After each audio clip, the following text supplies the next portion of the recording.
Brothers, this is Dr. Phil Chavez of the Men's Academy. Right now I'm standing at a very special place amidst 200 Dominican priests and brothers buried right at this spot, about an hour and a half southeast of Columbus, Ohio, in a little town called Somerset. And this site, too, is also what's considered the cradle of faith here in Ohio. The first Catholic church here was erected in 1818.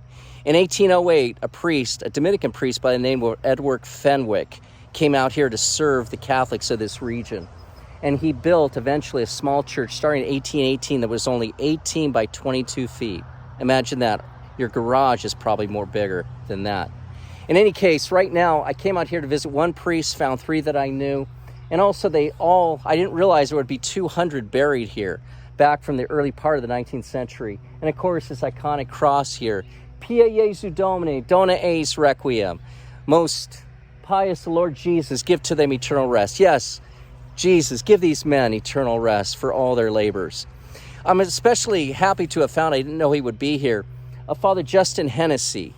I was actually looking for another I'll get to in a minute, but a Father Hennessy directed me when I was at Mount St. Mary's University in the early 90s, and he was a great towering intellect there, very well schooled in philosophy and theology and Latin, as many Dominicans were. And I appreciate his spiritual depth, his insight, his acuity, his acumen in all things philosophical, theological, and spiritual. He was not only a personal director, but I took many of his courses, or at least a handful in any case. The other priest I want to introduce you to, now, by the way, Father Hennessy died in 2003. I saw him about the last time, about year 2000. The last priest I saw about 2015 was a Father Edward Gaffney here. Father Gaffney directed me also on and off until about 2015, until I knew he retired out in this area. Father Gaffney stayed at a home, I know, run by these religious sisters, and I'm sure all of these men here, the Dominican sisters in Columbus, who served him and told me he would likely be here. By the way, there's a Father Farrell buried down there too, who I knew in Rome, worked for the Holy See. But in any case, Father Gaffney was an amazing man. He was more of a simple intellect, a simpler mind, and made no pretense about that. And he always spoke forthrightly. In fact, that may be one of the greater qualities, or qualities for which I think others who knew him would agree. And I appreciated his forthrightness in his assessments about me, where I was at, and all that he could tell me about myself and the direction of life. And so I'm very grateful for that. In fact, brothers, I think he sets a great example today that we need forthright thinking in the church.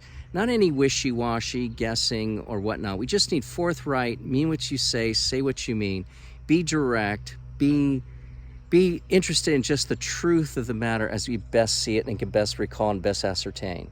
And so, brothers, I think all of us, we especially need to be guiding other younger men, morally and spiritually, being forthright in our assessments of where they're at. Many men today need correction. Many men need to be set on the right road. Many men need to be pointed to the truth, but they're going to only listen to it if we're forthright and direct and open with them.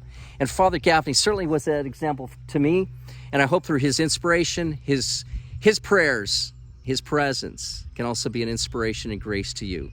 Benedictio Dei omnipotentis Patris, Filii et Spiritus Sancti, descendat super vos, in mane et semper. Brothers, God be with you.